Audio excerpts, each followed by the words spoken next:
In fairness, this is the part 2 of my dinner and night out with my sister, cousins, and some friends. In fairness! Hi guys! I'm gonna take over. So, andito kami ngayon sa, Mangdings Marikina. Yes, barbecue. Sobrang sarap. First time ko dito. Ito yung masarap. I'm here with them.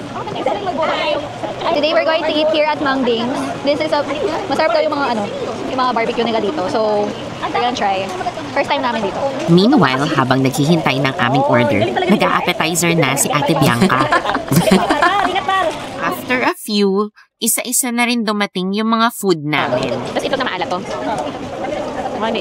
May ensaladang mangga din. At saka may... Oh, sorry. It's not just for me. Wow. Sinagang na yan? Ulo-ulo? Yan yung barbecue? Ito na nga, nagko-contemplate nga ako kung anong uunahin ko. Ito yung barbecue? Yay! Ha? Sige, hindi ko layers.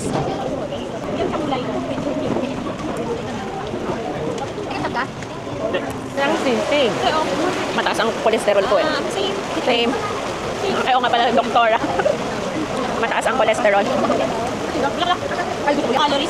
Share the cholesterol. Sila dalawa. Kasi yung mga kain nila, mga tofu.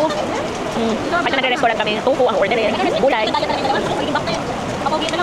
Ayan. Mukhang makapa-exercise ako. Ako rin isa rin. Cheat day tayo ngayon. To be continued for part 3. in fairness.